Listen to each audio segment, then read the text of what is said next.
agora a gente vai falar um pouquinho sobre saúde. É tão importante a gente entender o que são as doenças, como é que a gente previne, né? Quais são as causas. E hoje o nosso assunto é hipertensão. Causas, sintomas, prevenção. Eu recebo o Dr. Heron Rached. Muito obrigada por estar aqui.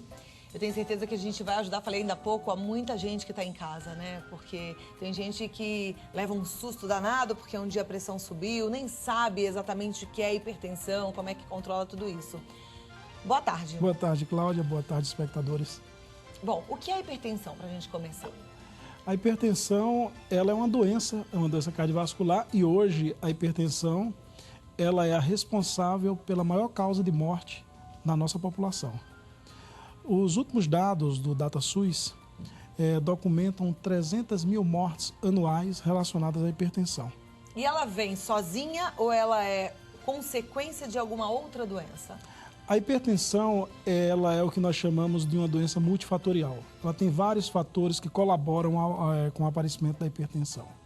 O fator genético, a predisposição genética, é um deles. Isso não quer dizer absolutamente que se você não tiver história familiar de hipertensão, você não venha a desenvolver hipertensão.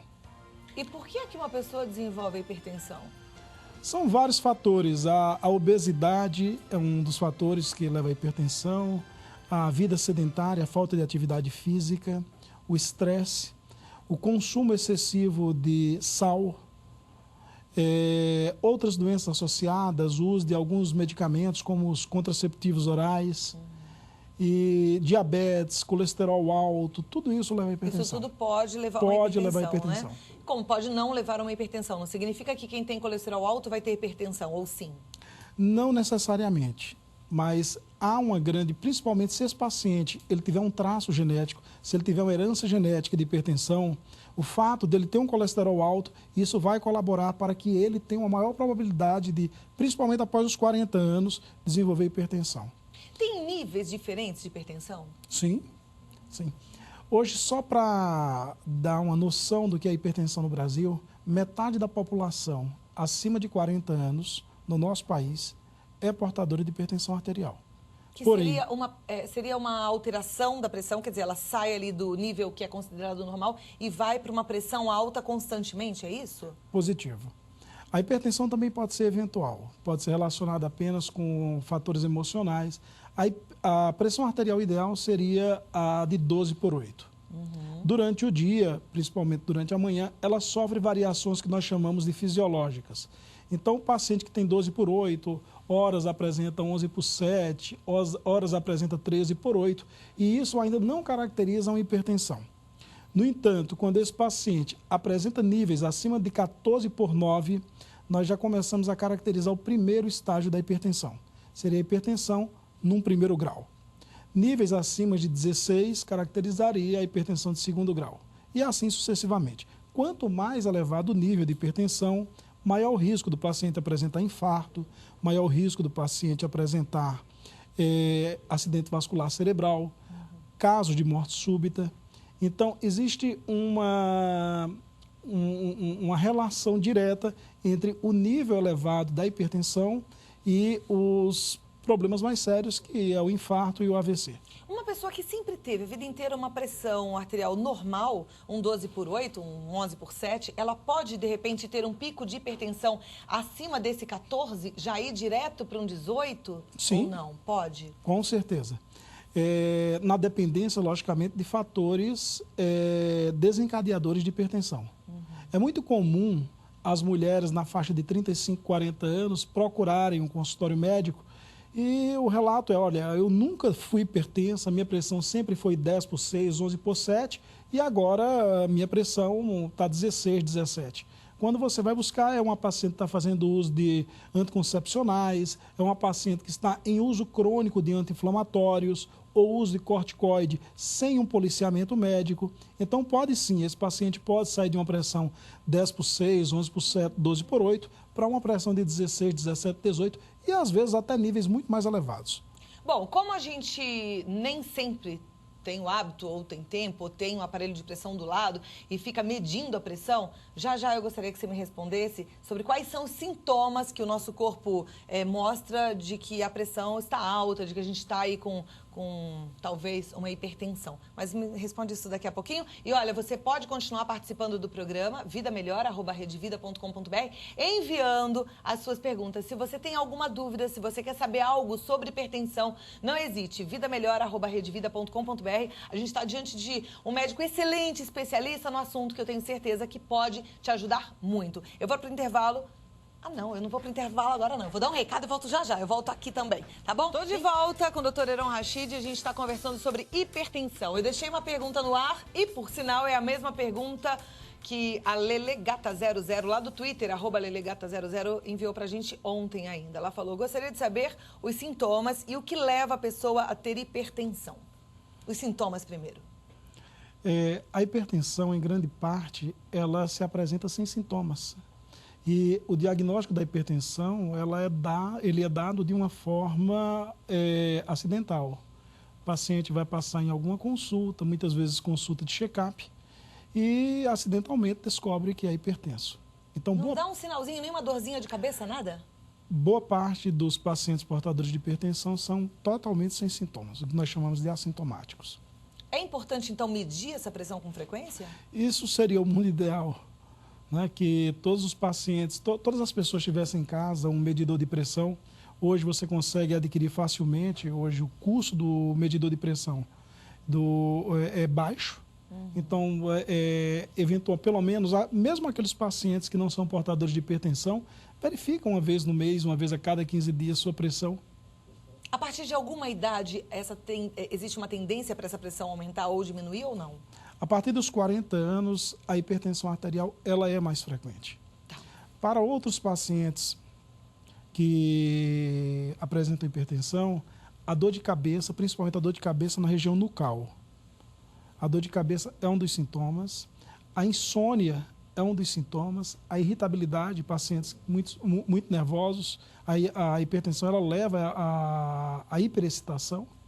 Então, os pacientes hiperexcitados terminam sem dormir, ficam com insônia também. Isso termina fechando um ciclo. Dores no peito, alguns pacientes eles referem dores no peito com a hipertensão arterial, mas é muito importante que fique a mensagem de que a hipertensão arterial pode estar presente naquele paciente absolutamente sem nenhum sintoma. Ok. Tem uma pergunta da @Renata Claro do Twitter, ela pergunta: quem tem hipertensão pode adquirir problemas nos rins? Sim, tem relação.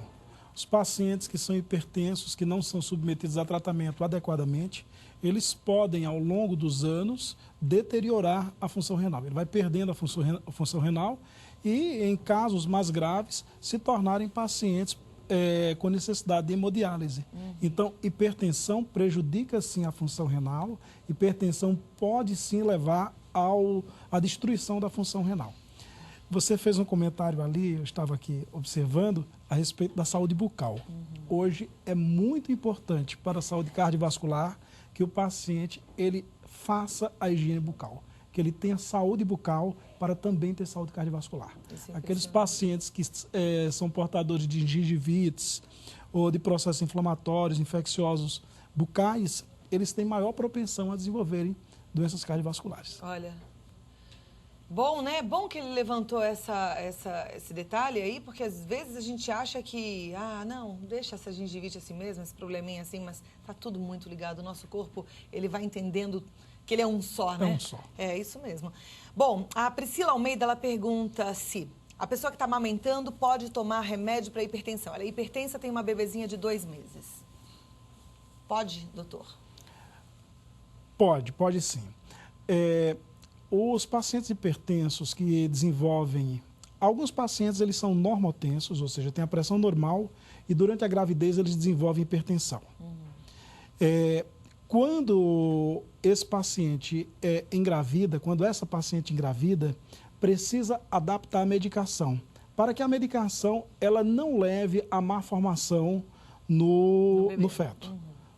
Então, essa medicação, em geral, ela é mantida depois do parto, depois do nascimento e durante a amamentação, até o final do período da amamentação. Então, nem todo antihipertensivo pode ser dado à gestante durante a gestação e não pode ser dado à mãe depois de ganhar o bebê. Então, apenas 2 classes de medicamentos que eu prefiro não citar para não fazer uma espécie de indicação generalizada, apenas 2 grupos de medicamentos, eles são indicados tanto para gestante quanto para aquelas mães que estão amamentando. E aí é bom quem está amamentando conversar com o cardiologista, mas é importante você saber que pode e deve continuar o tratamento, porque a mãe não pode ter hipertensão, porque aí é mais complicado, né? Porque a gente sabe que hipertensão é séria, como o doutor já falou aqui, tem um número alto, inclusive, que leva a óbito, infelizmente. A Simone Toledo diz que teve hipertensão e o médico disse que teve 5 vezes. E o médico disse que é por estado emocional. Ela queria saber por que disso e se é isso mesmo, se ela pode ficar tranquila. Simone, uma das grandes causas de hipertensão é o transtorno de ansiedade, é estado depressivo, é estresse demasiado. Então, o tratamento desses pacientes em especial é dado com drogas específicas para o tratamento da ansiedade, para o tratamento o tratamento da depressão. Então, alguns pacientes que têm transtorno de ansiedade, que fazem uso só de antihipertensivo, eles começam a apresentar várias oscilações de pressão durante o dia, porque eles não estão adequadamente medicados.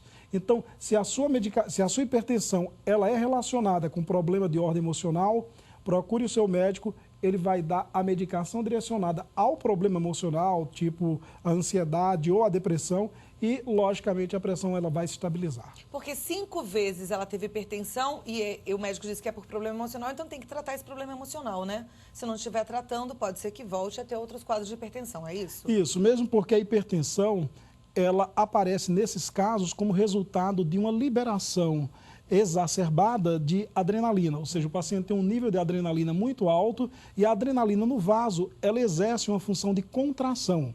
Contraindo o vaso, isso desencadeia o quadro da hipertensão.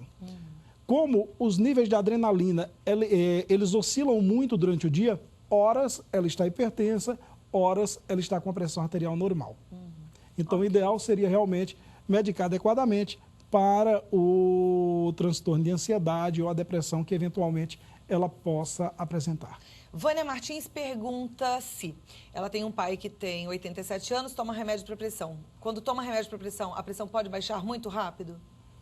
Depende. O idoso, ele tem uma particularidade. O idoso, igual à criança, é um paciente em que você tem de estar titulando, tem de estar ajustando a dose, tem de estar buscando. O idoso, é muito comum o idoso deixar de tomar líquidos, então ele fica desidratado. A desidratação é uma causa de queda de pressão.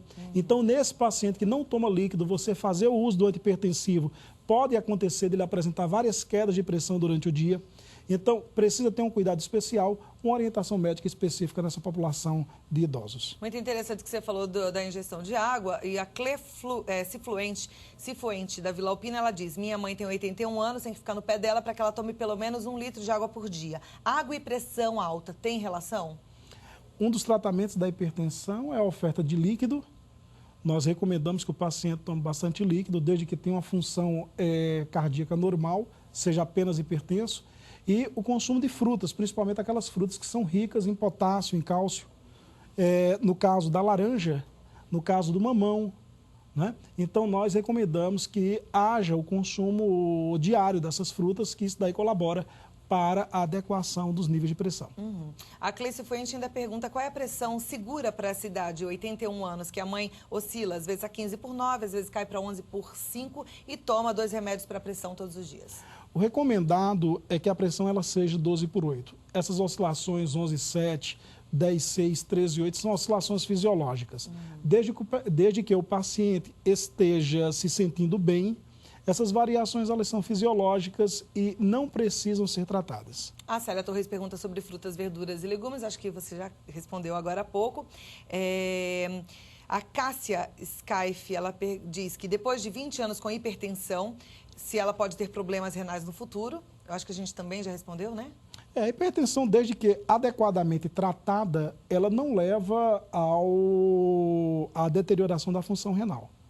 Então, nós temos pacientes que desenvolvem hipertensão muito cedo, em torno de 12, 13, 14 anos de idade, e esses pacientes vivem ao longo da vida, desde que adequadamente tratados, com a função renal preservada.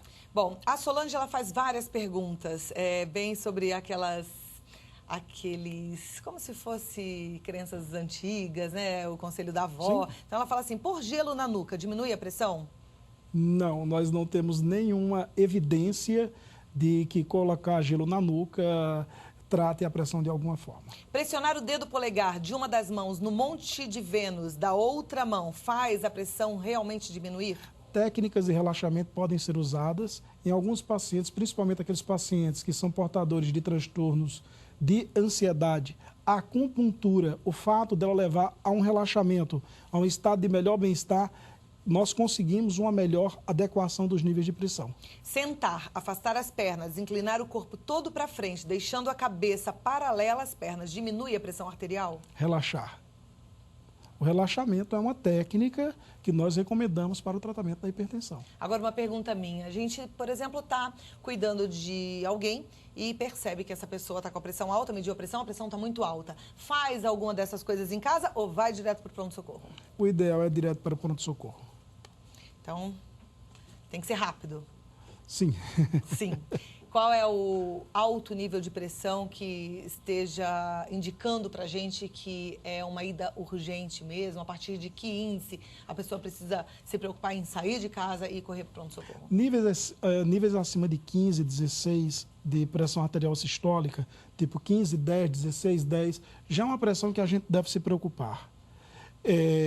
Logicamente, nós temos aqueles pacientes que são mais sintomáticos com 15 por 10, ou seja, com 15 por 10 já apresentam quadro de ânsia de vômitos ou vômitos, tonturas. Então, esse paciente ele deve buscar o pronto-socorro mais rápido. Ok. Conversei com o Dr. Heron Rached, que é cardiologista, coordenador do Serviço de Cardiologia e Pneumologia do Hospital Bandeirantes. O site do hospital é o www.hospitalbandeirantes.com.br, o telefone é 3345-2000. Tem muitas perguntas, elas não param de chegar, eu vou encaminhar depois para o senhor responder carinhosamente para os nossos telespectadores, tá bom? Okay, muito obrigada pela sua presença. Obrigado, mais também. alguma consideração sobre hipertensão?